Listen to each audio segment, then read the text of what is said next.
ఆంధ్రప్రదేశ్ ఎన్నికల్లో భాగంగా TDP, Janasena, BJP ఉమ్మడి కూటమి ఒక మేనిఫెస్టోని, వైసీపీ జగన్మోహన్ రెడ్డి ఒక మేనిఫెస్టోని విడుదల చేయడం అనేది ఈ రెండిట్లో ఏది ఎక్కువ ప్రజలకు మేలు చేసే విధంగా ఉంది? ఒకటి మేనిఫెస్టో అంటే అది రేపటి ఓట్లేసే ఓటర్లకి అదేవిధంగా రాష్ట్ర అభివృద్ధికి దోహదపడే విధంగా ఉండాలి. ఆ విధంగా ఉన్న మేనిఫెస్టో ప్రజలకు న్యాయం చేకూరుతుంది. ఆ మేనిఫెస్టో ద్వారా ఈరోజు ఎవరైతే ముఖ్యమంత్రి ఉన్నాడో ఆ ముఖ్యమంత్రి గతంలో అనేక హామీలు మేనిఫెస్టోలో చెప్పి భగవద్గీత, బైబుల్, ఖురాన్ అని చెప్పి పెద్ద పెద్ద మాటలు చెప్పి ఆ పవిత్రమైన గ్రంథాల పేర్లు ఉపయోగించి మేనిఫెస్టోని అపవిత్రం చేశాడు. ఎందుకంటే అవి ఎంతో పవిత్రమైన గ్రంథాలు, దాంట్లో ఎప్పుడు నిజాలే ఉంటాయి. కానీ జగన్మోహన్ రెడ్డి అవుట్ని తన అబద్ధాల మేనిఫెస్టోతో పోల్చి అపవిత్రం చేయాలని భావించాడు. అదేవిధంగా ఒక్కటంటే ఒక్క హామీ కూడా మేనిఫెస్టోలో ఇచ్చింది చేయలేకపోయాడు ఈ జగన్మోహన్ రెడ్డి. గతంలో అన్నాడు, తన మేనిఫెస్టోలో పెట్టాడు డ్వాకరా రుణమాఫీ అని. ఏ అక్క చెల్లెమ్మలకు చేశావన్నా డ్వాకరా రుణమాఫీ. అదేవిధంగా గతంలో నువ్వు అన్నావు రైతులందరికీ ఉచితంగా బోర్లు వేయిస్తా అని. ఎంతమంది రైతులకే ఇచ్చావన్నా? అదే విధంగా ప్రకృతి విపత్తు నిధి, అదే విధంగా ధరల స్థిరీకరణ నిధి అన్నావు. ఎక్కడ చేశావు జగన్? అదే విధంగా నువ్వు ఇంకొకటి కూడా చెప్పావు, యువతకి ముఖ్యంగా 2.30 లక్షల ఉద్యోగాలు ఇస్తా అన్నావు. గ్రూప్ 1, గ్రూప్ 2 ఏమయ్యాయి జగన్? అదే విధంగా జాబ్ క్యాలెండర్ ఇస్తా, ఏమైంది జగన్? అదే విధంగా మెగా డిఎస్సి అన్నావు, ఏమైంది జగన్? అదే విధంగా 75% కంపెనీలు లోకల్ రిజర్వేషన్ అన్నావు, ఏమైంది జగన్? ఈ విధంగా అనేక హామీలు ఇచ్చి మోసం చేశావు. మళ్ళేమన్నావు తెలుసా? ఉద్యోగులకి సిపిఎస్ రద్దు చేస్తా అన్నా, వచ్చిన వారంలో అన్నావు. సిపిఎస్ రద్దు ఏమైంది జగన్? ఈ విధంగా చెప్పుకుంటూ పోతే అనేక హామీలు ఇచ్చి గతంలో ఉన్న ఈ ముఖ్యమంత్రి జగన్మోహన్ రెడ్డి, రేపు కాబోయే మాజీ ముఖ్యమంత్రి మోసం చేశాడు. అందుకని ప్రజలలో ఒక ఉద్యమం మొదలైంది. ఎందుకంటే మనం అధికారం ఇస్తే ఇతను ఏమీ చేయలేదురా, మనల్ని సర్వనాశనం చేశాడు, ఇచ్చిన హామీలు కూడా మోసం చేశాడు. ఇప్పుడేమో కొత్తగా మేనిఫెస్టో పెట్టాడు. ఏమంటే ఈ మేనిఫెస్టోలో ఏమన్నా డెవలప్మెంట్ ఉందా అంటే ఒక్క డెవలప్మెంట్ లేదు. కానీ దీంట్లో మొత్తం మళ్ళీ దొంగ హామీలే ఇచ్చాడు ఈ జగన్ అంటున్నారు. అదే విధంగా తెలుగుదేశం పార్టీ కూడా మేనిఫెస్టో ఇవ్వడం జరిగింది. తెలుగుదేశం పార్టీ మేనిఫెస్టోతో ఒకటే చెప్పడం జరిగింది, ఈ మేనిఫెస్టో ప్రజా మేనిఫెస్టో. దీని ద్వారా రాష్ట్రంలో ఉండే యువతకి, మహిళలకి, అదే విధంగా రైతులకి, ఉద్యోగులకి, విద్యార్థులకి ప్రతి ఒక్కరికి అండగా భరోసాగా ఉంటాం. మీ భవిష్యత్తు మా బాధ్యత, మీ భవిష్యత్తుకు మాది గ్యారంటీ అంటూ ఉన్నారు తెలుగుదేశం పార్టీ ప్రజా మేనిఫెస్టో ద్వారా. ఈ మేనిఫెస్టోలో అనేక రంగాల వాళ్ళకి అనేక హామీలు ఇవ్వడం జరిగింది. ఇవేంటంటే రేపటి ఆంధ్రప్రదేశ్ రాష్ట్రాన్ని భవిష్యత్తును మార్చే విధంగా ఉన్నాయి. ఏ విధంగా అంటే సూపర్ 6 అని చెప్పడం జరిగింది. దీంట్లో ఏమిటంటే ముఖ్యంగా యువతకి, మనలాంటి యువతకి 20 లక్షల ఉద్యోగాలు కల్పించడం. ఎందుకంటే జగన్మోహన్ రెడ్డి గారి ప్రభుత్వంలో దగాబడ్డారు అందరూ. అందుకని రేపు తెలుగుదేశం పార్టీ వచ్చిన తర్వాత ప్రతి ఒక్కరికి ఉపాధి చూపించాలనే లక్ష్యంతో 20 లక్షల ఉద్యోగాలకి శ్రీకారం చుట్టింది తెలుగుదేశం పార్టీ. అదే విధంగా ఉద్యోగాలు లేని వారికి 3,000 ప్రతి నెల నిరుద్యోగ భృతి ఇస్తే వాళ్ళ ఖర్చులకి, అదే విధంగా వాళ్ళ మెటీరియల్ తీసుకోవడానికి ఉపయోగపడుతుందనే ఉద్దేశంతో ప్రతి నెల 3,000 నిరుద్యోగ భృతి ఇవ్వాలని నిర్ణయించుకుంది తెలుగుదేశం పార్టీ. అదే విధంగా స్కూల్ కి వెళ్లే ప్రతి విద్యార్థికి 15,000 ఇవ్వడం జరిగింది తెలుగుదేశం పార్టీ. ఈ విధంగా ఇవ్వాలని శ్రీకారం చుట్టింది. ఎందుకంటే ఈ జగన్మోహన్ రెడ్డి అమ్మఒడి అనే అర్ధవడిగా చేశాడు, అది కూడా సక్రమంగా ఇవ్వటం లేదు, వివక్ష చూపిస్తున్నాడు. అందుకని తెలుగుదేశం పార్టీ వచ్చిన తర్వాత ఇంట్లో ఎంతమంది బిడ్డలుంటే అంతమంది బిడ్డలకి 15,000 ఇస్తాం. ఇద్దరుంటే 30,000, ముగ్గురుంటే 45,000, అదే విధంగా నలుగురుంటే 60,000 ఈ విధంగా ఇస్తామని చెప్పి చంద్రబాబు నాయుడు గారు క్లియర్ కట్ గా చెప్పడం జరిగింది. దాని వల్ల ఇంట్లో తల్లిదండ్రులకు ఒక ఊరట లభిస్తుంది. అదే విధంగా ప్రతి రైతుకు 20,000 ఆర్థిక సాయం రాష్ట్ర ప్రభుత్వం నుంచి అందించినప్పుడు ఖచ్చితంగా వాళ్ళకి పంటలు పండించుకునే వాళ్ళకి ప్రభుత్వం చేయూతనిస్తే వాళ్ళకి కొంచెం ఊరట లభిస్తుంది. ఇప్పుడు జగన్మోహన్ రెడ్డి గతంలో 13,000 కేంద్రంతో సంబంధం లేకుండా ఇస్తా అన్నాడు. ఈ రోజు ఇచ్చేది 6,000, మిగతా అంతా మోడీ గారి డబ్బులు. ఈ విధంగా ఇచ్చి మోసం చేశాడు రైతుల్ని. అందుకని చెప్పి రేపు తెలుగుదేశం పార్టీ అధికారంలోకి వచ్చిన తర్వాత 20,000 ఆర్థిక సాయం చేస్తామని చెప్పడం జరిగింది. అదే విధంగా ప్రతి మహిళకి నెలకి 1,500 రూపాయలు, 19 ఏళ్ల నుండి 59 సంవత్సరాలున్న ప్రతి మహిళకి నెలకు 1,500 రూపాయలు ఇవ్వడం జరుగుతుంది. ఈ విధంగా ఇవ్వడం వల్ల ప్రతి మహిళకి మనం ఆర్థికంగా చేయూతనిచ్చిన వాళ్ళం అవుతాం. ధనం ద్వారా వాళ్ళు సొంతంగా వ్యాపారాలు చేయగలుగుతారు. చిన్న చిన్న బిజినెస్లు అంటే వాళ్ళు పూలు అమ్మడమో లేకపోతే ఇంకేమైనా చిన్న విత్తనాలు వేసుకొని దాని ద్వారా వచ్చిన ఆకుకూరలు కావచ్చు, కూరగాయలను కావచ్చు అమ్మడమో, లేకపోతే వాళ్ళు ఫుడ్స్ బాగా చేయగలుగుతారైతే ముడి సరుకు తీసుకొని వచ్చి దాని ద్వారా చేసి దాన్ని అమ్ముకొని దాని ద్వారా వచ్చే ఆదాయం కావచ్చు. ఈ విధంగా వాళ్ళు సొంతంగా కాళ్ళపై నిలబడతారనే ఉద్దేశంతో ఈ విధంగా 1,500 రూపాయలు ప్రతి మహిళకు ఇవ్వడం జరుగుతూ ఉంది. అదే విధంగా ప్రతి ఏడాది ఉచితంగా 3 గ్యాస్ సిలిండర్లు రాష్ట్రంలో ఉండే ప్రతి ఒక్క మహిళకి ఉచితంగా 3 గ్యాస్ సిలిండర్లు ఇవ్వడం ద్వారా ప్రభుత్వం చేయూతనిచ్చింది అవుతుంది. ఎందుకంటే ఇప్పుడు జగన్మోహన్ రెడ్డి గారి హయాంలో గ్యాస్ సిలిండర్ రేటు చూస్తే 1000 రూపాయలు దాటేసింది. సామాన్యులు ఈ రోజు గ్యాస్ పైన వండుకోవాలంటేనే భయపడుతున్నారు. మళ్ళీ కట్లపై పైకి వచ్చారు. అందుకని దీనికి స్టాప్ పెట్టడానికి ప్రభుత్వం నుంచే 3 గ్యాస్ సిలిండర్లు ఉచితంగా ఇస్తామని చెప్పి చంద్రబాబు నాయుడు గారు క్లియర్ కట్ గా చెప్పడం జరిగింది. అదే విధంగా మహిళలకు ఉచిత బస్సు ప్రయాణం. ఈ రోజు ఆర్టీసీ ఛార్జీలు చూస్తే ఎక్కడ చూసిన రేట్లు పెరిగిపోయి ఉన్నాయి. అందుకని మహిళలందరికీ ఉచితంగా బస్సు ప్రయాణం కల్పించాలని తెలుగుదేశం పార్టీ శ్రీకారం చుట్టింది. అదే విధంగా సూపర్ 6 షణ్ముఖ వ్యూహానికి తెలుగుదేశం పార్టీ శ్రీకారం చుట్టింది. ఏ విధంగా అంటే ప్రతి ఇంటికి కొలాయి కనెక్షన్ ఇవ్వడం, అదే విధంగా ప్రతి పేదవాడిని కోటీశ్వరం చేయడానికి పబ్లిక్ ప్రైవేట్ పీపుల్ పార్ట్నర్షిప్ తో P4 పథకాలని స్టార్ట్ చేసి వీళ్ళందరికీ చేయూతనివ్వడానికి శ్రీకారం చుట్టింది. అదేవిధంగా రాష్ట్ర వ్యాప్తంగా స్కిల్ సెంటర్స్ ఏర్పాటు చేసి స్కిల్ని డెవలప్ చేసి వాళ్ళకి నైపుణ్య స్థాయిని పెంచి వాళ్ళకు ఉపాధి చూపించే మార్గం ద్వారా, అదేవిధంగా సౌభాగ్య పదంలో చిన్న మధ్యతరహా పరిశ్రమలకు అంకుర సంస్థలకు ప్రాజెక్టు వ్యయం గరిష్టంగా 10 లక్షల వరకు రాష్ట్ర ప్రభుత్వం నుంచి సబ్సిడీ అందించడానికి హామీ ఇవ్వడం జరిగింది. అదేవిధంగా రాష్ట్ర స్థూల ఉత్పత్తిని త్వరితగిన పెంచడానికి పటిష్టమైన చర్యలు తీసుకుంటూ అదేవిధంగా ప్రజా రాజధాని అమరావతిని పూర్తి చేస్తామని చెప్పి క్లియర్ కట్ గా చెప్పడం జరుగుతూ ఉంది తెలుగుదేశం పార్టీ. ఇవే కాకుండా యువతకు సంక్షేమం కోసం గతంలో జగన్మోహన్ రెడ్డి మోసం చేశాడు. రాష్ట్రంలో ఉండే యువతని దగా చేశాడు ఈ జగన్మోహన్ రెడ్డి.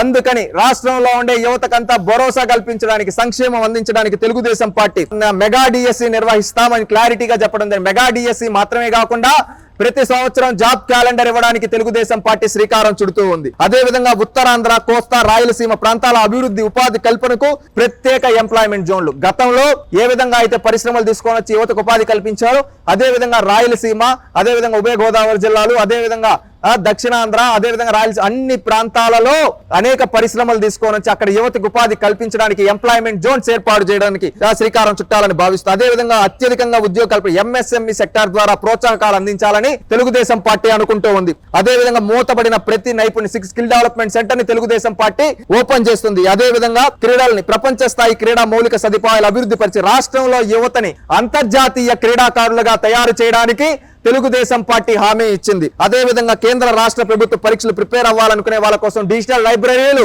మొదలు పెట్టాలని, అదే విధంగా ఎన్డీఏ ప్రభుత్వం తెచ్చిన 10% ఈడబ్ల్యూఎస్ రిజర్వేషన్ అమలు చేస్తాం. అదే విధంగా ప్రతి 5 ఏళ్లకు ఒకసారి ఆర్థిక సర్వే చేసి రిజర్వేషన్లు అమలు చేస్తామని చెప్పి క్లారిటీగా తెలుగుదేశం పార్టీ హామీ ఇవ్వడం జరిగింది యువత సంక్షేమం కోసం. ఆ విధంగా యువత భవిష్యత్తుకు తెలుగుదేశం పార్టీ ఎల్లప్పుడూ అండగా ఉంటుందని తెలియజేయడం జరిగింది. అదే విధంగా జగన్మోహన్ రెడ్డి గారు ల్యాండ్ టైటిలింగ్ యాక్ట్ తీసుకొని వచ్చారు. ఈ ల్యాండ్ టైటిలింగ్ యాక్ట్ ద్వారా ఏంటంటే ప్రతి ఒక్క పేదవాడిది 1 ఎకరా 1 సెంటు భూమి ఉండేవాడిది కూడా దోచేయాలని జగన్మోహన్ రెడ్డి కుట్ర చేస్తున్నాడు పేదవాళ్ల భూముల్ని. అందుకని ఈ ల్యాండ్ టైటిలింగ్ యాక్ట్ ని రద్దు చేస్తామని, అదే విధంగా అధికారంలోకి వచ్చిన తర్వాత నా 2వ సంతకమే ల్యాండ్ టైటిలింగ్ యాక్ట్ రద్దని చంద్రబాబు నాయుడు గారు క్లియర్ కట్ గా చెప్పడం జరిగింది. ఎందుకంటే రాష్ట్ర భవిష్యత్తు కోసం, అదే విధంగా ప్రజల ఆస్తుల రక్షణ కల్పించడం కోసం అది చంద్రబాబు నాయుడు గారు హామీ ఇస్తూ ఉన్నారు. అదే విధంగా సాగునీటి రంగం, ఒకప్పుడు జలయజ్ఞం పెడతా సాగునీటి ప్రాజెక్టులు అన్ని పూర్తి చేస్తా అని జగన్మోహన్ రెడ్డి గారు చెప్పడం జరిగింది. ఈ రోజు ఒక్క సాగునీటి ప్రాజెక్ట్ అన్నా పూర్తి చేశాడా? ఒక్కటి చేయలేదు. అందుకే తెలుగుదేశం పార్టీ హామీ ఇస్తూ ఉంది. గతంలో 70% పైగా పోలవరం ప్రాజెక్టు మేము పూర్తి చేశాం. మళ్ళీ ఇప్పుడు వచ్చిన అధికారంలోకి వచ్చిన వెంటనే త్వరితగతిన పోలవరం ప్రాజెక్ట్ ని పూర్తి చేస్తాం. అదే విధంగా గాలేరు నగిరి, ఆంధ్రి నీవా, ఉత్తరాంధ్ర సుజల స్రవంతి, తోటపల్లి రిజర్వాయర్, వంశాధార, నాగవల్లి నదుల అనుసంధానం వంటి ప్రాజెక్టులు కూడా శీఘ్రతార నిర్మాణానికి చర్యలు తీసుకుంటామని తెలుగుదేశం పార్టీ చెప్పడం జరుగుతూ ఉంది. రాష్ట్రంలో నదుల అనుసంధానం, ప్రతి ఎకరాకు నీరు అందించి ప్రతి ఎకరాన్ని సస్యశ్యామలం చేయడానికి తెలుగుదేశం పార్టీ ఆలోచిస్తూ ఉంది. రాయలసీమలో, ఉత్తరాంధ్రలో ఉండే పెండింగ్ ప్రాజెక్టులన్నీ తెలుగుదేశం పార్టీ పూర్తి చేస్తా అని హామీ ఇవ్వడం జరుగుతూ ఉంది. అదే విధంగా కార్మికులకి, ఒకప్పుడు జగన్మోహన్ రెడ్డి కార్మికులకి ఏవేవో చేస్తాను అన్ని అని హామీలు ఇచ్చాడు.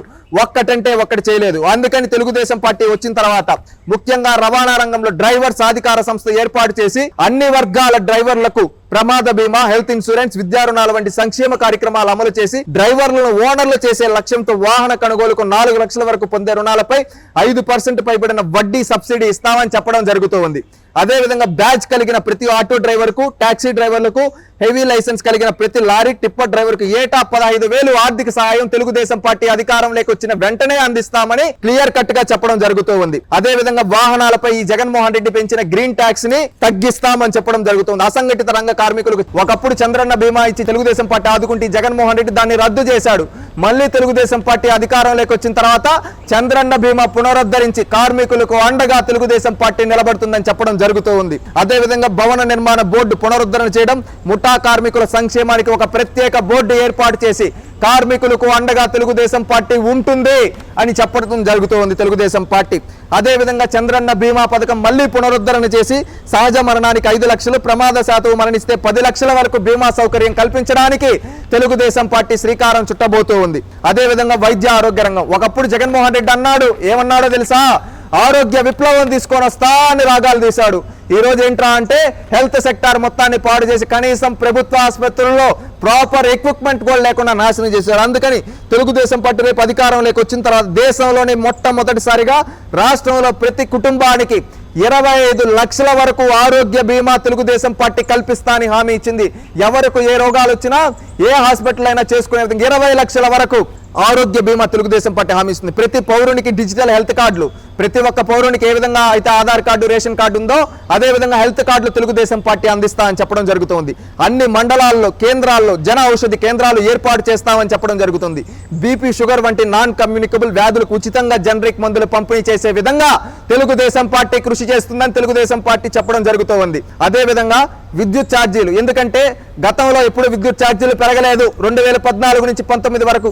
కానీ జగన్మోహన్ రెడ్డి గారు అధికారంలోకి వచ్చిన తర్వాత దాదాపుగా 10 సార్లు, 5 ఏళ్లలో 10 సార్లు కరెంటు ఛార్జీలు పెంచాడు. ఈ రోజు కరెంటు బిల్లు తాకాలంటే వానాకాలంలో కూడా షాక్ కొడతా ఉంది. ఆ స్థాయిలో ఉండడంతో రేపు తెలుగుదేశం పార్టీ అధికారంలోకి వచ్చిన తర్వాత ఇంటి పైకప్పుపై కేంద్ర ప్రభుత్వ సోలార్ ఆధారిత విద్యుత్ ఉత్పత్తి పథకం అనుసంధానం ద్వారా విద్యుత్ బిల్లులు భారం తగ్గిస్తాం, అదనపు విద్యుత్ ప్రజల నుంచి కొనుగోలు చేసుకునే విధంగా ప్రజలే విద్యుత్తును తయారు చేసి ప్రభుత్వానికి అమ్మే విధంగా తయారు చేస్తామని హామీ ఇవ్వడం జరుగుతుంది. అదే విధంగా జగన్మోహన్ రెడ్డి గారు వేస్తున్న చెత్త పన్నును రద్దు చేసి ఇంటి పన్నులు సమీక్ష చేస్తామని చెప్పడం జరిగింది. అదే విధంగా పెట్రోల్, డీజిల్ రేట్లు ఈ రోజు ఎంతో పెంచేశాడు. రేపు తెలుగుదేశం పార్టీ వచ్చిన తర్వాత నియంత్రిస్తామని చెప్పడం జరుగుతూ ఉంది. మద్యం ధరల నియంత్రణ, విషపూరిత మద్యం బ్రాండ్లు రద్దు చేస్తాం. ఎందుకంటే ఈ జగన్మోహన్ రెడ్డి గారు వచ్చిన తర్వాత మద్యం బ్రాండ్లు ఏ విధంగా అయిపోయి, ఒకప్పుడున్న మంచి బ్రాండ్లు అన్ని రద్దు చేశాడు. ఈ రోజు ఏంటో ప్రెసిడెంట్ మెడల్ అంట, బూమ్ బూమ్ అంట, ఇంకొకటి ఏంటో గోల్డ్ మెడల్ అంట, వరల్డ్ కప్ అంట, ఇలాంటివి ఏవేవో కొన్ని పేర్లతో బ్రాండ్లు తీసుకొని వచ్చాడు. కల్తీ బ్రాండ్లు 10 రూపాయలు దాన్ని 160-200 రూపాయలకు అమ్ముతూ ఉన్నాడు ఈ జగన్మోహన్ రెడ్డి. అలాంటి కల్తీ బ్రాండ్లన్నీ రద్దు చేస్తామని తెలుగుదేశం పార్టీ హామీ ఇవ్వడం జరిగింది. అదే విధంగా అన్నా క్యాంటీన్లు ఏర్పాటు చేసి డొక్కా సీతమ్మ స్ఫూర్తితో ప్రతి ఒక్క పేదవాడి ఆకలి తీరుస్తామని తెలుగుదేశం పార్టీ హామీ ఇవ్వడం జరుగుతూ ఉంది. రేషన్ పంపిణీ విధానాన్ని సమీక్షించి పౌర సరఫరాల వ్యవస్థను పటిష్టం చేస్తామని తెలుగుదేశం పార్టీ హామీ ఇవ్వడం జరిగింది. అదేవిధంగా ఫీజు రియంబర్స్మెంట్ విధానం, ఒకప్పుడు ఫీజు రియంబర్స్మెంట్ విధానం ప్రాపర్ గా ఉండేది, కానీ ఈ రోజు ఆ ఫీజు రియంబర్స్మెంట్ విధానాన్ని మొత్తాన్ని భ్రష్టు పట్టించాడు జగన్మోహన్ రెడ్డి. గడిచిన 5 ఏళ్ల వైసీపీ పాలనలో దాదాపు 14 లక్షల కోట్లకు పైగా అప్పులు తీసుకొచ్చి అప్పుల కుప్పగా రాష్ట్రానికి చేయడం జరిగింది. మరి ఇప్పుడు మేనిఫెస్టో, ఉమ్మడి మేనిఫెస్టో చూసినట్లయితే, ఉమ్మడి కూటమి మేనిఫెస్టో చూసినట్లయితే ఇన్ని అమలుకు నోచుకునే హామీలు ఉన్నాయంటారా, లేకపోతే అమలు ఏ రకంగా జరుగుతుందంటారు? ఒకటి మీరు ఆలోచించండి, సమర్థవంతమైన పాలకుడు అభివృద్ధి చేస్తాడు, ఆదాయాన్ని సృష్టిస్తాడు, అప్పులు తీరుస్తాడు, అదే విధంగా పేదలకు పంచుతాడు అభివృద్ధి చేసి వచ్చిన సంపదను. అసమర్థుడు ఏం చేస్తాడు, అప్పు చేసి పప్పు కూడా పెడతాడు. ఈరోజు జగన్మోహన్ రెడ్డి అసమర్థుడు, చేతగాని పరిపాలకుడు కాబట్టి, చేతగాని ఆర్థిక మంత్రి ఉన్నాడు కాబట్టి ఈరోజు రాష్ట్రం ఇలా తగలడింది. అదే విధంగా ఒక మంచి ఆర్థిక మంత్రి, ఒక మంచి ముఖ్యమంత్రి ఉంటే పరిశ్రమలు తీసుకొని వచ్చి ట్యాక్సుల ద్వారా వచ్చే ఇన్కమ్ ద్వారా రాష్ట్రానికి ఆదాయం సృష్టిస్తారు, అప్పులను తీరుస్తారు, అదే విధంగా వచ్చిన ఆదాయంలో నుంచి సంక్షేమాన్ని పంచుతారు. ఇది తెలుగుదేశం పార్టీకి సాధ్యం. ఇక్కడ ఇచ్చిన ప్రతి హామీ నెరవేరుస్తామనే ఉద్దేశంతోనే అనుభవజ్ఞుడైన చంద్రబాబు నాయుడు గారు రీసెర్చ్ చేసి మరీ ఇవ్వడం జరిగింది. తాజాగా ప్రజాగలం సభలో ప్రధానమంత్రి మోదీ గారు, అమిత్ షా గారు కూడా మాట్లాడడం జరిగింది. రాష్ట్రానికి కావాల్సిన నిధులను కేటాయించి రాష్ట్రాన్ని అభివృద్ధి బాటలో చేస్తామని, వికసిత భారత్తో పాటు వికసిత ఆంధ్రప్రదేశ్ను కూడా చేస్తామని చెప్పడం జరిగింది. ఈ మరి రానున్న రోజుల్లో కేంద్ర సహకారం ఎంత మేరకు కనిపిస్తుంటారు? ఒకటి, నరేంద్ర మోడీ గారు క్లియర్ కట్ గా హామీ ఇవ్వడం జరిగింది. ఆంధ్రప్రదేశ్ అనేది 5 ఏళ్లలో జగన్మోహన్ రెడ్డి గారి ప్రభుత్వంలో దగా పడింది, నష్టపోయింది, ఎంతో విధంగా వీళ్ళు దోచుకున్నారు. అందుకని ఈ దోచుకున్న దోపిడీదారులను రేపు తరిమిగొట్టి రాష్ట్రాన్ని అభివృద్ధి చేయడానికి కేంద్రం నుంచి పూర్తి సహకారం అందిస్తాం. ఎందుకంటే దేశం అభివృద్ధి చెందాలంటే రాష్ట్రాలు అభివృద్ధి చెందాలి, రాష్ట్రాలు అభివృద్ధి చెందితేనే దేశం అభివృద్ధి చెందుతుందనే ఉద్దేశంతో ఈ విధంగా వికసిత్ భారత్ లాగా వికసిత ఆంధ్రప్రదేశ్ ఉంటుందని నరేంద్ర మోడీ గారు, అమిత్ షా గారు ఆంధ్రప్రదేశ్ ప్రజల సాక్షిగా ఆంధ్రప్రదేశ్ ప్రజల్లో అందరికీ నమ్మకం కలిగించడం కోసం హామీ ఇచ్చారు. ఖచ్చితంగా ఆ మాట నిలబెట్టుకుంటారని, ఈసారి మాట తప్పరు మనం తిప్పరని మేము భావిస్తూ ఉన్నాం. అదే విధంగా రేషన్ విధానాన్ని, ఎందుకంటే ఇప్పుడు మొత్తం పునరుద్ధరించి ఈ విధంగా చేస్తామని చెప్పడం జరిగింది. ఫీజు రియంబర్స్మెంట్ విధానం కొస్తే ఎయిడెడ్ కాలేజీలు, ప్రైవేట్ పీజీ విద్యార్థులకు ఫీజు రియంబర్స్మెంట్ ని మళ్ళీ పునరుద్ధరించేదానికి తెలుగుదేశం పార్టీ శ్రీకారం చుట్టింది. అదేవిధంగా కాలేజీలకు రుసుము చెల్లించి సర్టిఫికేట్లు విద్యార్థులకు చిక్కులు లేకుండా చేసేదానికి తెలుగుదేశం పార్టీ హామీ ఇచ్చింది. అదేవిధంగా జగన్మోహన్ రెడ్డి గారి పరిపాలనలో ఏ విధంగా అయిపోయింటే ఇసుక విధానం, ఇసుక తాకాలంటే పేదవాడు తాకే పరిస్థితులు లేడు, అందుకని ఉచిత ఇసుక విధానం అమలు చేస్తాం, సామాన్యులకు ఇసుక అందుబాటులో ఉండే విధంగా సమగ్రమైన ఇసుక విధానం తీసుకొని వస్తామని తెలుగుదేశం పార్టీ హామీ ఇవ్వడం జరుగుతూ ఉంది. అదేవిధంగా విద్య కేజీ టు పీజీ సిలబస్ ని రివ్యూ చేస్తాం. ఎందుకంటే ఎప్పుడెప్పటి నుంచో ఉండే సిలబస్ కాదు, ఇప్పుడు నూతనంగా టెక్నాలజీ పెరుగుతూ ఉంది. అందుకని కేజీ నుంచి పీజీ వరకు సిలబస్ ని మొత్తం రివ్యూ చేసి రీవ్రామ్ చేయాలనే ఉద్దేశంతో రీవ్రామ్ చేస్తామని చెప్పి తెలుగుదేశం పార్టీ హామీ ఇవ్వడం జరుగుతూ ఉంది. రాష్ట్రంలో అనేక స్కూళ్లు మూతపడడానికి కారణమైన జీవో 117ను రద్దు చేసి మూతపడిన పాఠశాలలను కూడా మళ్ళీ పునరుద్ధరించి విద్యా వ్యవస్థని పటిష్టం చేస్తామని తెలుగుదేశం పార్టీ హామీ ఇవ్వడం జరుగుతూ ఉంది. డాక్టర్ అంబేద్కర్ విదేశీ విద్య పథకాన్ని పునరుద్ధరణ చేయడానికి తెలుగుదేశం పార్టీ హామీ ఇస్తూ ఉంది. అదేవిధంగా గంజాయి, డ్రగ్స్, మాదక ద్రవ్యాల నిర్మూలనకు 100 రోజుల్లో కఠిన చర్యలు చేపట్టి అవసరమైతే మరింత కఠినమైన చట్టాలు తీసుకొని వచ్చి గంజాయి, డ్రగ్స్ మాఫియాని అరికడతామని చెప్పి తెలుగుదేశం పార్టీ హామీ ఇచ్చింది.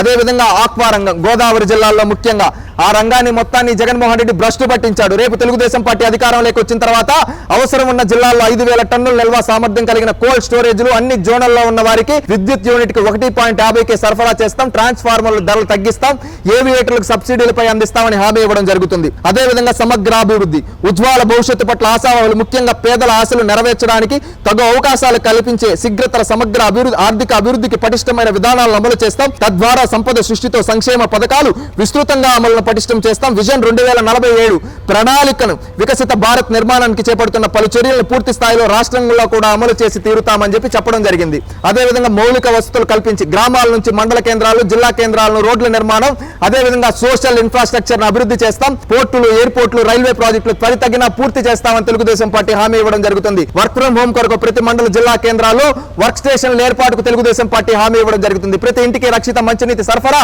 హామీ ఇవ్వడం జరుగుతుంది. ప్రజా రాజధానిగా అమరావతిని పునర్నిర్మాణం చేయడానికి తెలుగుదేశం పార్టీ హామీ ఇస్తూ ఉంది.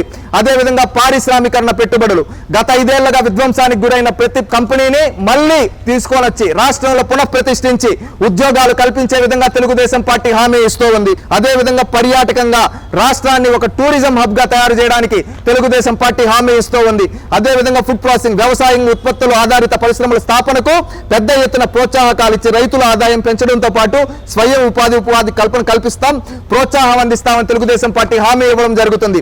అదేవిధంగా దేవాలయాలు, బ్రాహ్మణుల సంక్షేమం కోసం తెలుగుదేశం పార్టీ కట్టుబడి ఉంటుంది. బ్రాహ్మణులకి రక్షణ కల్పిస్తాం, గౌరవం కల్పిస్తాం, వాళ్ళకి గౌరవ వేతనం కల్పిస్తామని తెలుగుదేశం పార్టీ హామీ ఇవ్వడం జరుగుతుంది. అదేవిధంగా ఉత్తరాంధ్ర అభివృద్ధి కోసం విశాఖను ఆర్థిక రాజధానిగా అభివృద్ధి చేస్తాం. వైజాగ్, చెన్నై ఇండస్ట్రియల్ కారిడార్ తో ప్రధాన ప్రాంతాలను అనుసంధానం చేసి పారిశ్రామికీకరణకు బాటలు వేస్తాం. అదేవిధంగా విశాఖ కేంద్రంగా రైల్వే జోన్ ఏర్పాటు చేస్తాం. అవసరమైతే అనువైన భూమిని వెంటనే కేటాయించి జోన్ కు సహకారం చేస్తాం. అదేవిధంగా విశాఖ ఉక్కు పరిరక్షిస్తాం. అదేవిధంగా ఉత్తరాంధ్ర సుజల స్రవంతి, నాగావళి వంశధార ప్రాజెక్టులను అనుసంధానం చేస్తామని తెలుగుదేశం పార్టీ హామీ ఇవ్వడం జరుగుతోంది. అదేవిధంగా జీడి మామిడి, కొబ్బరి ధరల స్థిరీకరణ కోసం చర్యలు చేపడతామని తెలుగుదేశం పార్టీ హామీ ఇవ్వడం జరుగుతోంది. అదేవిధంగా కోటిపల్లి, నర్సాపురం రైల్వే నిర్మాణానికి చర్యలు తీసుకుంటామని తెలుగుదేశం పార్టీ హామీ ఇవ్వడం జరుగుతోంది. రాయలసీమ అభివృద్ధికి తెలుగుదేశం పార్టీ కట్టుబడి ఉంది.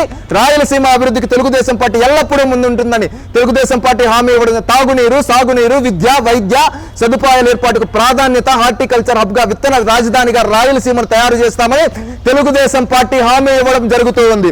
అదేవిధంగా కర్నూలులో తక్షణమే హైకోర్టు బెంచ్ ఏర్పాటుకు తెలుగుదేశం పార్టీ హామీ ఇవ్వడం జరిగింది. కియా, ఇసుజు లాంటి పరిశ్రమలు మరిన్ని తీసుకొచ్చి రాయలసీమను ఆటోమొబైల్ హబ్ గా తీర్చిదిద్దుతామని తెలుగుదేశం పార్టీ హామీ ఇవ్వడం జరుగుతూ ఉంది. అదేవిధంగా చెన్నై, బెంగళూరు ఇండస్ట్రియల్ కారిడార్ ను రాయలసీమలోని కీలక పట్టణాలకు అనుసంధానం చేస్తూ ఇండస్ట్రియల్ క్లస్టర్ గా అభివృద్ధి చేస్తామని తెలుగుదేశం పార్టీ హామీ ఇవ్వడం జరుగుతూ ఉంది. అదేవిధంగా పంచాయతీరాజ్ డిక్లరేషన్, ఏ విధంగా ఆర్థిక సంఘం ఇచ్చిన నిధులు నేరుగా పంచాయతీలకు అందిస్తామని తెలుగుదేశం పార్టీ హామీ ఇవ్వడం జరుగుతూ ఉంది.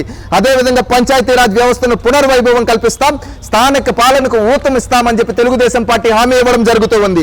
పంచాయతీరాజ్ వ్యవస్థ ద్వారా అభివృద్ధికి ఒక విజన్ ఏర్పాటు చేస్తామని తెలుగుదేశం పార్టీ హామీ ఇవ్వడం జరుగుతూ ఉంది. పంచాయతీరాజ్ ప్రాజెక్టు ప్రతిపాదనల కోసం బడ్జెట్ లో 5% కేటాయిస్తాం, 5 ఏళ్లలో 10% వరకు పెంచుతామని తెలుగుదేశం పార్టీ హామీ ఇవ్వడం జరుగుతూ ఉంది. అదేవిధంగా జర్నలిస్టులకు అక్రిడేషన్ కలిగిన ప్రతి జర్నలిస్టుకు ఉచిత నివాస స్థలం అందివ్వడానికి తెలుగుదేశం పార్టీ శ్రీకారం చుట్టింది. అదేవిధంగా న్యాయవాదులకు స్టైఫండ్ కింద నెలకు 10,000 ఇస్తామని చెప్పి తెలుగుదేశం పార్టీ హామీ ఇవ్వడం జరుగుతుంది. అగ్రిగోల్డ్ ఆస్తులు అమ్మి బాధితులు ఆదుకునే చర్యలు తీసుకుంటామని తెలుగుదేశం పార్టీ హామీ ఇవ్వడం జరుగుతుంది. గుడ్ గవర్నెన్స్ అందించి 5 ఏళ్లలో క్షీణించిన శాంతి భద్రతలను పునరుద్ధరించి లా అండ్ ఆర్డర్ను కాపాడేంత అత్యంత ఎక్కువైన ప్రాధాన్యత ఇస్తామని తెలుగుదేశం పార్టీ హామీ ఇవ్వడం జరుగుతుంది. అదేవిధంగా బీసీ డిక్లరేషన్, తెలుగుదేశం పార్టీ అంటేనే బీసీల పార్టీ, అలాంటి బీసీలకు ఎల్లప్పుడూ తెలుగుదేశం పార్టీ అండగా ఉంటుంది.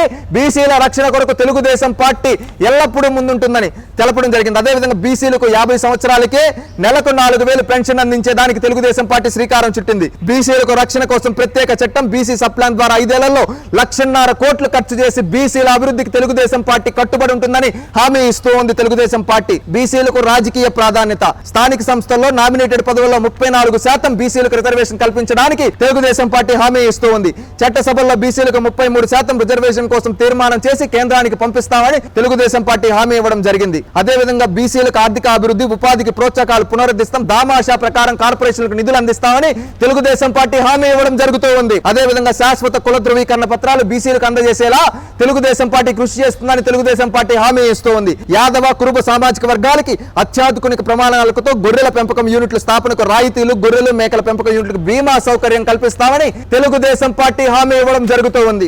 ఇది మాత్రమే కాకుండా చేనేత ఉత్పత్తులపై జీఎస్టీ రీయింబర్స్ చేస్తామని చెప్పి హామీ ఇవ్వడం జరుగుతూ ఉంది. నాయ బ్రాహ్మణులకు తెలుగుదేశం పార్టీ అండగా ఉంటుంది. గీత కార్మికులకు మద్యం షాపుల్లో 10% కేటాయిస్తాం. అదేవిధంగా వడ్డర్లకు క్వారీల్లో 15% రిజర్వేషన్, రాయల్టీ సినారీ ఛార్జీల్లో మినహాయింపు అని చెప్పి తెలుగుదేశం పార్టీ హామీ ఇవ్వడం జరుగుతూ ఉంది. అదేవిధంగా రజకులకి దోబీ ఘాట్ల నిర్మాణాలకు ప్రోత్సాహం, విద్యుత్ ఛార్జీలు రాయితీ, ఇవన్నీ తెలుగుదేశం పార్టీ హామీ ఇస్తూ ఉంది. మత్స్యకారులకి సముద్రం వేట విరామ సమయంలో మత్స్యకారులకి 20,000 ఆర్థిక సాయం, జీవో 2017 రద్దు చేస్తాం, బోట్ల మరమ్మతులు, ఆధునిక కమ్యూనికేషన్ ఆర్థిక సాయం చేస్తామని తెలుగుదేశం పార్టీ హామీ ఇవ్వడం జరుగుతూ ఉంది. అదేవిధంగా స్వర్ణకారుల అభివృద్ధి కొత్తగా కార్పొరేషన్ ఏర్పాటు చేస్తామని తెలుగుదేశం పార్టీ హామీ ఇవ్వడం జరుగుతూ ఉంది. అదేవిధంగా తోటా చంద్రయ్య, అమర్నాథ్ గౌడ్, జల్లయ్య యాదవ్, పాల సుబ్బారావు లాంటి బీసీలను హత్య చేసిన వైకాపా గుండాలకు శిక్ష పడే విధంగా చర్యలు తీసుకుంటామని తెలుగుదేశం పార్టీ చెప్పడం జరిగింది. అదేవిధంగా మహిళల సంక్షేమానికి తెలుగుదేశం పార్టీ ఎల్లప్పుడూ కట్టుబడి ఉంటుంది. మహిళలకి స్వయం సహకార సంఘాల్లో వడ్డీ లేని రుణాలు 3 లక్షల నుంచి 10 లక్షల వరకు పెంచుతామని తెలుగుదేశం పార్టీ హామీ ఇవ్వడం జరిగింది. అదేవిధంగా అంగన్వాడీ కార్యకర్తలు సుప్రీంకోర్టు తీర్పు మేరకు గ్రాట్యుట్యూడ్ చెల్లిస్తాం, ఆశా వర్కర్లు కనీస వేతనం పెంపు దిశగా చర్యలు తీసుకుంటామని తెలుగుదేశం పార్టీ హామీ ఇవ్వడం జరిగింది. అదేవిధంగా ఉద్యోగులు, పెన్షనర్లకు ఎల్లప్పుడూ తెలుగుదేశం పార్టీ అండగా ఉంటుందని తెలుగుదేశం పార్టీ హామీ ఇస్తూ ఉంది. అదేవిధంగా పాడి రైతులకి పశువుల కొనుగోలు, దానా మందులు కొనుగోలు సబ్సిడీలు, ఇన్సూరెన్స్ సౌకర్యం, గోకులాలు ఏర్పాటు, మేత కోసం బంజరు భూముల కేటాయింపు, గోపాల మిత్రుల పునర్నిర్మాణం దిశగా చర్యలు తీసుకుంటామని తెలుగుదేశం పార్టీ హామీ ఇవ్వడం జరిగింది. కాపు సంక్షేమానికి తెలుగుదేశం పార్టీ కట్టుబడి ఉంటుందని హామీ ఇవ్వడం జరిగింది. ఆర్య వైశ్యులకు, క్షత్రియులకు, అగ్రవర్ణ పేదలకు వీళ్ళందరి సంక్షేమానికి, అదేవిధంగా ఎక్స్ సర్వీస్ మ్యాన్ వాళ్ళకి సంక్షేమానికి, అదేవిధంగా వీళ్ళందరికీ తెలుగుదేశం పార్టీ అండగా ఉంటుందని చెప్పిన సామాజిక భద్రత పింఛన్ల పెంపు 3,000 నుంచి 4,000 పెంపు ఏప్రిల్ 2024 నుంచి అమలులోకి వచ్చే విధంగా తెలుగుదేశం పార్టీ హామీ ఇస్తూ ఉంది. అదేవిధంగా దివ్యాంగులకు 6,000 పెంచుతామని తెలుగుదేశం పార్టీ హామీ ఇవ్వడం జరిగింది. పూర్తి స్థాయిలో వైకల్యానికి గురైన వారికి నెలకు 15,000 పింఛన్ ఇవ్వడానికి తెలుగుదేశం పార్టీ హామీ ఇవ్వడం జరిగింది. పేదలందరికీ నాణ్యమైన ఇల్లు, అదేవిధంగా గృహ నిర్మాణానికి పట్టణాల్లో 2 సెంట్లు, గ్రామాల్లో 3 సెంట్లు మంజూరు చేస్తామని తెలుగుదేశం పార్టీ హామీ ఇవ్వడం జరిగింది. ఎస్సీ ఎస్టీ సంక్షేమానికి జిల్లాల వారీగా కట్టుబడి పనిచేస్తాం, అమలు చేస్తామని చెప్పి తెలుగుదేశం పార్టీ చెప్పడం జరిగింది. ఎస్సీ ఎస్టీలకు 50 ఏళ్లకే పింఛన్ ఇచ్చే విధంగా తెలుగుదేశం పార్టీ కృషి చేస్తామని చెప్పడం జరిగింది. అదేవిధంగా ఎస్సీ ఎస్టీ బ్యాక్లాగ్ పోస్టులు భర్తీ చేస్తామని తెలుగుదేశం పార్టీ హామీ ఇవ్వడం జరిగింది. ఏజెన్సీ ఆదివాసీ ఉపాధ్యాయుల నియామకం, జీవో 3 పునరుద్ధరణ వంటివి తెలుగుదేశం పార్టీ హామీ ఇవ్వడం జరిగింది. ముస్లిం మైనారిటీలకు సంక్షేమం, ముస్లిం మైనారిటీకి 50 ఏళ్లకే పెన్షన్ తెలుగుదేశం పార్టీ హామీ ఇవ్వడం జరిగింది. మైనారిటీలకు ముఖ్య పట్టణాల్లో ఈద్గాలకు, కబర్దిస్తాన్లకు స్థలాలు కేటాయింపు, విజయవాడ సమీపంలో హజ్ హౌస్ నిర్మాణం, అదేవిధంగా అర్హత ఉన్న ఇమాములు ప్రభుత్వ కాజీలుగా నియమించడం, ఇవన్నీ తెలుగుదేశం పార్టీ శ్రీకారం చుట్టింది. అదేవిధంగా క్రిస్టియన్ల సంక్షేమానికి తెలుగుదేశం పార్టీ కట్టుబడి ఉంటుంది. జెరూసలేం యాత్రలకు సాయం చేస్తాం, శ్మశాన వాటికలకు స్థలం కేటాయిస్తాం, Christian missionary properties development board ఏర్పాటు చేస్తామని చెప్పి తెలుగుదేశం పార్టీ చెప్పడం జరిగింది. ఈ విధంగా అన్ని రంగాల వాళ్ళకి తెలుగుదేశం పార్టీ అండగా భరోసాగా ఉంటామని చెప్పి తెలుగుదేశం పార్టీ క్లియర్ కట్ గా చెప్పడం జరిగింది. ఇది తెలుగుదేశం పార్టీ రాష్ట్ర అభివృద్ధి కోసం ఇచ్చిన హామీలు, రాష్ట్ర భవిష్యత్తును మార్చే విధంగా ఉన్న హామీలు ఇవి. ప్రతి ఒక్కరూ ఆలోచించి మే 13న తెలుగుదేశం పార్టీ కూటమి కొట్టేసి ఈ పథకాలన్నిటి ద్వారా మనం లబ్ధి పొంది రాష్ట్రాన్ని, మన జీవితాల్ని మార్చుకుందాం.